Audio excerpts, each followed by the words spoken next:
Okay, welcome back, Spartan Up Podcast. We have the Joe DeSena, the Colonel Nye, the Sephra, Alexandra, and the Johnny Wayne. With Miss Marion and Andrea behind us, we have Naval Ravikant this week, founder of AngelList, which is... Wait, what is that? Well, we're going to find out what that is. Great question. Super smart guy. Super smart guy. Like off the chart smart. Right. And if you don't get something from this, probably should stop listening to the podcasts. But Perfect. All right, let's go see if you're smart enough to watch the podcast. We want subscribers. We want subscribers. So that's the way we survive here. We don't take subsidies. We have no sponsors. So please get out there and share this. That's how we get ahead and are able to feed Marion. All right, let's go learn about some angels.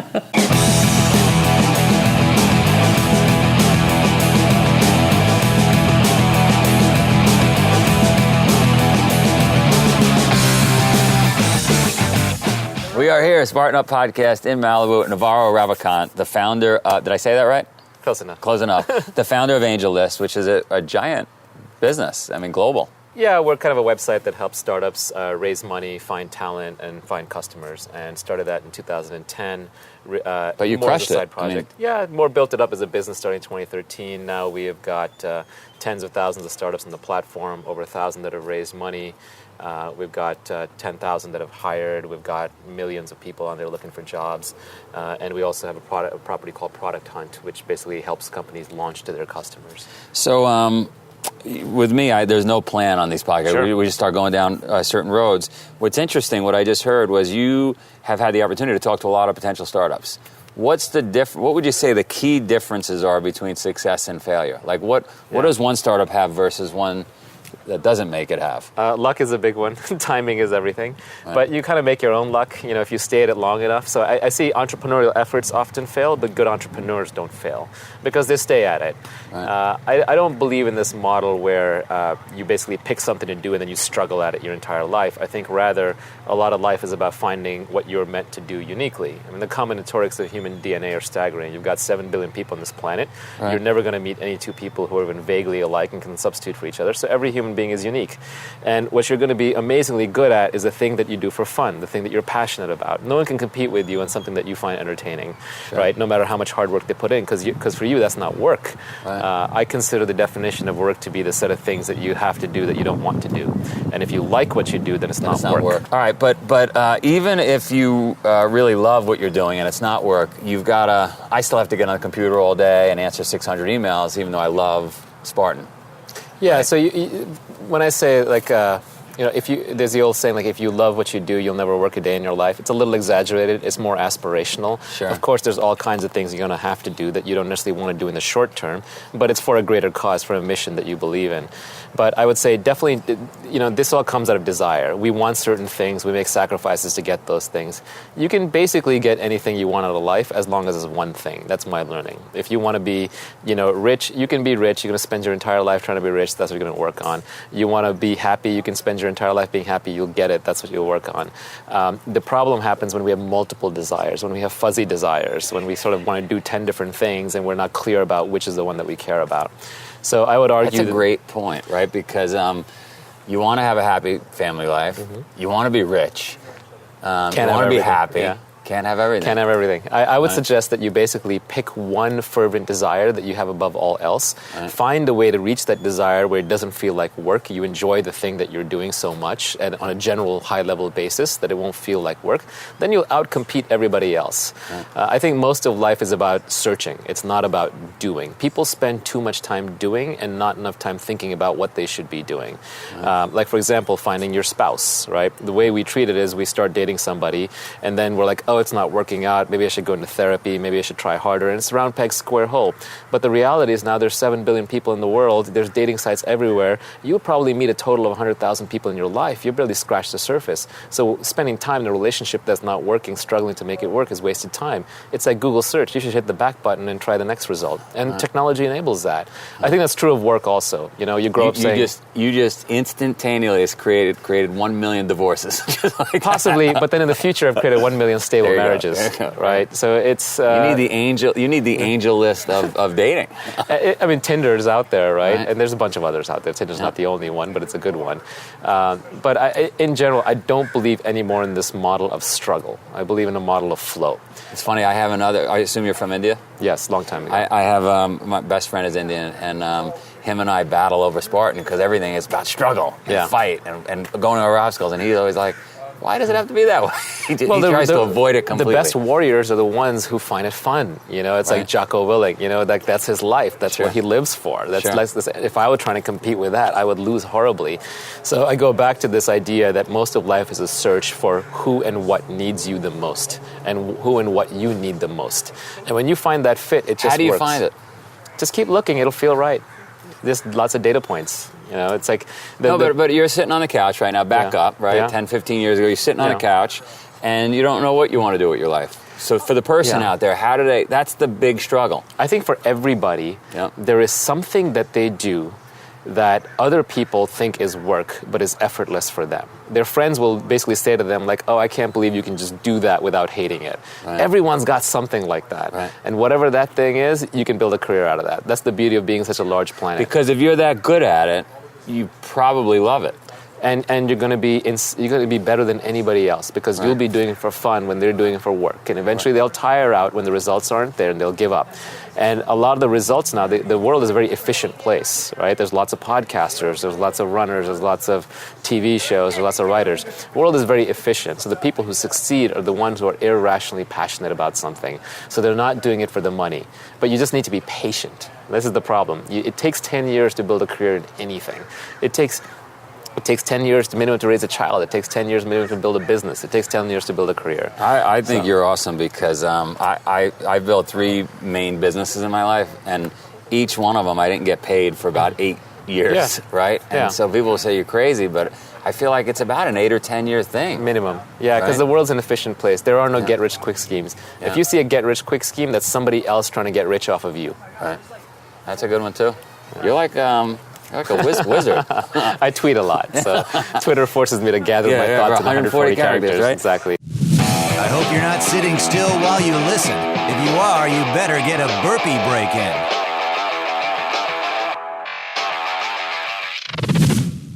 You are definitely going to want to join us next week. This is one of Johnny's really good buddies. He's just coming back from this Arctic expedition. Ray Zahab, considered one of the greatest explorers of our time, a Canadian, like you, Johnny. So how can they make sure they're not going to miss us? Well, I'll tell you, you don't want to miss any of our episodes, but especially this one. What you want to do, whether you're listening on iTunes or watching on YouTube, subscribe. Then you'll get notifications. More importantly, share. Tell everyone you know about this great show. Thanks so much for being part of our mission. We're trying to rip people off the couch, change lives. You can be part of that. Thanks so much. So let's apply your learnings with Angel List to somebody out there starting a business, right? Yeah. So AngelList was somewhat an accident of history. I didn't start it as a business. I started as a labor of love. It started as Venture Hacks, which was educating entrepreneurs on how to raise venture capital. Right. Then AngelList was just a list of angels that they could reach out to, and then it sort of grew into a business. So it wasn't intentional in that sense. It was just a public service that kept getting bigger and bigger. Right. And there's a day when the demand for that public service would disappear, and I'm not going to be torn up about it. I mean, obviously, I want to do well for my investors and people working with me, but I will flow to something else in life. Life is big. You know, it's a big universe out there. There's a lot to do. I try not to have expectations of what I'm doing next or where things are going to go, because then you close yourself off to the opportunities that the universe is constantly dropping all around you. It's just you have to go pick them up, and you have to be aware enough to notice them. And if you're too single-minded with your desires, you're not going to notice new opportunities to grow that are emerging. It is true, right? I'm thinking back, as you say that, to the neighborhood I grew up in. Yeah. Right? Our minds want to keep it exactly as it was with the same people, but the reality is I go back 20... It's a different place. It's a completely different place. Exactly. I don't even want to be there, right? And in fact, like the worst thing that could have happened to you was if you'd gotten all the desires, if everything you wanted in life had actually happened. You'd be living in your hometown, you'd be married to your high school sweetheart, you'd be doing your first job, but you'd be the boss at Dunkin' Donuts or whatever your first job was, right? So the world doesn't always give you what you want, but it often gives you what you need.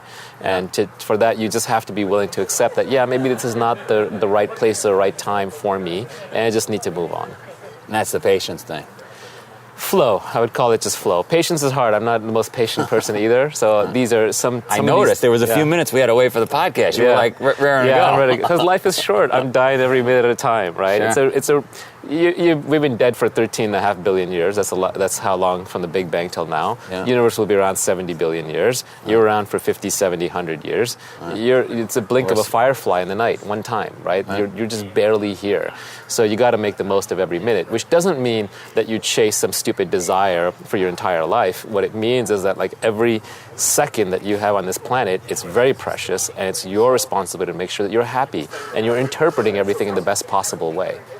Happiness could be I'm just going to go drink all day at the bar. That's pleasure. That's not Okay. happiness. So Okay. happiness is one of these bad words, and I'm almost sorry to bring it up because it's an overloaded word. It's like friendship or love. It could mean anything to anyone. To me, happiness is an internal trait that comes out of being peaceful and accepting of whatever is going on around you. It's that sense that nothing is missing in this moment. Right. So if you have the sense that something is missing in this moment, aka a desire that will pull you out of this moment and will make you unhappy. Our natural state is to be happy. If a child is unhappy, you say, "What's wrong?" If an adult is really happy, you say, "Why are you happy?" Right? It's a little weird. So I think we're born with happiness. We're intrinsically happy creatures, but we become unhappy because our egos create desire. The desire pulls us out of the moment, says something is missing right now, and then we chase that, and then we wonder why we're unhappy. And then we try to drown that sense of loss out through pleasure. And pleasure comes through drugs, drinking, partying, sex, whatever. It could even be extreme sports. It's all just trying to forget ourselves. And I think there are ways past that. I'm the extreme sports problem guy. And we all have it. I mean, we're all looking for ways to forget ourselves because we often are our own worst terrors. We're our own worst taskmasters. We're always arguing with ourselves, disciplining ourselves, wanting things, then not wanting to want things, fantasizing about things, regretting things. It's this constant monkey mind loop that's running in your head. That's why now meditation is in vogue, because people are starting to realize, like, maybe that's not how I'm meant to live. That's not how I'm meant to survive. Sure. 300 years ago, or even forget 300, 5 years ago, pre-smartphone, 7 years ago, you weren't constantly being pulled out of your present reality into your phone, being like, this constant little addiction. We're like pigeons now in B.F. Skinner's experiments, pressing little levers to get dopamine hits. That's right. So we've been reduced to that. And it's really important to be cognizant of, first you get to a peaceful state where you feel like nothing is missing and I'm okay with this moment. Then you can add your desires very carefully one by one. That's a hard state for most people. Right? I mean, that's the challenge. It is a challenge because we've unconsciously been led there through desires that we copy from other people. Right. Most of our desires are picked up through society, what other people are doing, what my friends are doing, what my brother's doing, what my classmates are doing, what my wife wants, etc. So we copy those desires and then we make them part of ourselves and we drive forward. But really, what do you really need? I think deep down, nobody is doing it for themselves. Deep down, everyone thinks they're fighting for a cause or they're helping out some downtrodden person or it's for their family or whatever.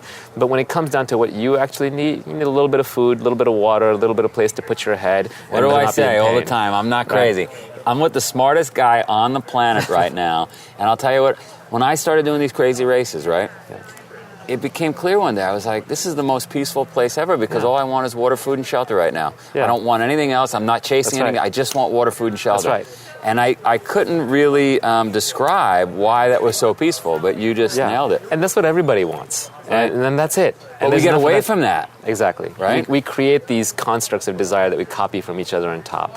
It's really important to sit down sometime, close the door, turn off the lights, and just sit there by yourself and watch your mind. Don't even judge it. Don't even argue with it. Right. Don't even fight it. Just watch the thing run out of control. Your mind is like a monkey that's running around flinging feces and throwing bananas everywhere. It's impossible to control. Yeah. And ask yourself, how did I become like that? Because when you were a child, you weren't like that. Right. Look at any 2-year-old. They're not like that. They live very much in the moment. They don't have constant, uncontrollable thoughts about the past or the future. And that's what keeps them happy. So how can you uncondition some of these things that you don't want anymore running through your head? It's possible, but it's different for everybody. Sure. You're awesome. Thank you. Do you guys get enough out of that? Because you're going to have to watch this 3 or 4 times. Not at all. You have any books or anything people should... I'm mostly on Twitter as @Naval, @Naval. You got that? @Naval. I also did two podcasts with Tim Ferriss. But Twitter's probably the best way to kind of keep up to date. Follow. Yeah. Cool. We're going to have you out at a Spartan race. I'm going to get you I don't back know if I'm fit to enough, water, food, and shelter. We're getting you there. Great. I'll have to live my own talk. Thank you. All right. Or walk my own talk. Thank you. So that blew me away. Honest to God, that one was like drinking from a fire hose. That guy just point after point nails things one after another. All business. Yeah, He's all business. Incredible. When I was standing next to him, there's no wasted time. Yeah. Yeah. But so chill about it. Like, you know, you get some guys who are all business that are wound up like a top. Yeah. This guy just drops wisdom after wisdom. Incredible. So his whole thing, this whole angel list, I love how he said that it didn't start out as a business. It started out sort of as a passion project, just something that he was doing, that it evolved into really filling a need and actually turned into a pretty enormous enterprise. But that happens a lot. I mean, that's how Spartan happened, right? Yeah. I mean, any business, to his point, where there's no business where you're not going to put in all your time for a decade. Mm-hmm. Yeah. It better be something that you love. Yeah. It better be a passion project. If it's not, you're going to quit. Yeah, well, that's what he said. It's going to take that long to be successful, and if you're not enjoying it, what did he say? He said, the business doesn't fail, an entrepreneur fails, right? Is that what you're well, yeah, and you got to be able to have the yeah. Although he said tenacity a to true stick with it. entrepreneur won't fail. They'll eventually find the thing that they're good at, that they enjoy doing, because that's what it's going to take to get there to the finish line. He said everyone is unique, right? Everybody's got their own set of DNA. So there's 7 billion people on the planet. Every one of those people, or no two are the same. So each has its unique abilities, its traits, its strengths, its weaknesses. Find your strength and play to that strength is what you need to do to become successful / happy. Yeah. And then he talked about how pleasure doesn't equal happiness. That's right. It's fleeting. Right. So I guess the pleasure is, as we would think, of just a quick, pleasurable moment, whereas he's talking a much greater happiness and life and spirit and mindset and the rest of He was that. a little Buddhist. Oh, yeah, he was very. He was. He did seem that way, right? Yeah. I mean, you're right. He was a very succinct speaker who had his thoughts. He talks about that he's got a Twitter, and he's learned to think. He probably has always thought that way, but that's enhanced his ability. And he just says it. Guys, some of us, me, you know, we start talking and hopefully find something along the way. But he already knows it ahead of time, and it's just bullet. Well, and doesn't make your own luck. Part of that, I love the way he said it. When he put it in context, he said, the universe is 13.5 billion years old. Humanity is 100,000 years old. You're going to be here for 70 years. He said it's the blink of a firefly. I've heard it called a fart in a fan factory. Mm-hmm. But the idea is you're here for such an incredibly short period of time. Make the most of it. Enjoy every second of it. But that's what you say about his efficiency comes from the fact that I'm only here for 70 years. I'm going to get stuff done. I had seen him an hour after we did the podcast. He was walking by, and I went to stop. He didn't remember you? Well, I went to stop and say hello, but like you could see, he was like, I got 14,000 days left on the planet, can't talk. Gotta go. Yeah, incredibly powerful. I'm grateful he took the time with you, because I learned a ton from that. Yeah. You know, it's funny with these podcasts. I mean, they're all good. You pick people for a reason, but there are some of them you go back and watch again and again and again. Barry Hearn, I've probably watched that one 20, 30 times. I'll watch this one 20, 30 times. Yeah, because again, this is a guy that said something. By the time you were thinking about what that actually meant, trying to get it to soak in, he'd already dropped 2 or 3 other more bombs. Well, that just goes with nuggets. that. Wait a minute, you know. That goes What with does his that mean? ethos. I mean, everything that he says is like going to be the most. He's impeccable with his word as he possibly can, because that's what allows you to deliver the greatest message in the most efficient amount of time. So it makes you like. Absolutely. I could learn some. How does this tie into an intangibility ecosystem? Well, you know, like ecosystem functions, right? Everyone, like the burdock is always going to be dynamically accumulating all the nutrients out of the soil that it possibly can. There's no wasted time in the cycle of a plant's life. It's dynamically accumulating nutrients, and then it's coming out, it's flowering, it's going back to seed. It gives you those nuggets, like you guys are talking, that has all the genetic technology that you need to carry an entire culture's, like, foodstuffs in a gourd. Right? So, I mean, there's no waste in nature. Everything either goes to make soil or goes to regenerate and perpetuate itself. So this guy's just a little seed of knowledge. I think Great question. Challenge her again. I think Joe had said Boom. ecosystem.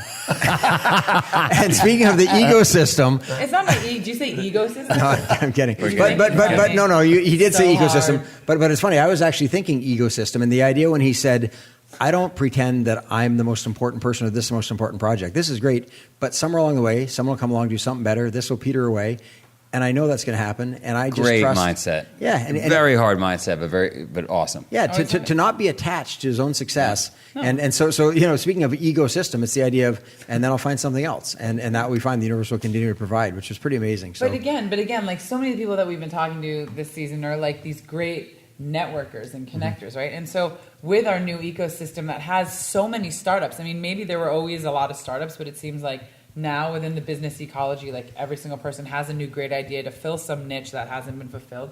And he, like that, is just facilitating people to be able to find those opportunities in that new ecosystem. With that said, With that said, we are going to check out here. We're checking out. Go to Spartan.com/podcast. Learn more, watch more, and share more, because we don't survive without you helping us get subscribers. Talk to you soon. Absolutely. Very nice. Thank you for watching another epic story of success. If you like our message, please share Spartan Up with your friends and subscribe on iTunes, YouTube, or wherever you catch our show, maybe in the woods. Spartan Up is brought to you by Spartan Race. To find a race near you, visit Spartan.com.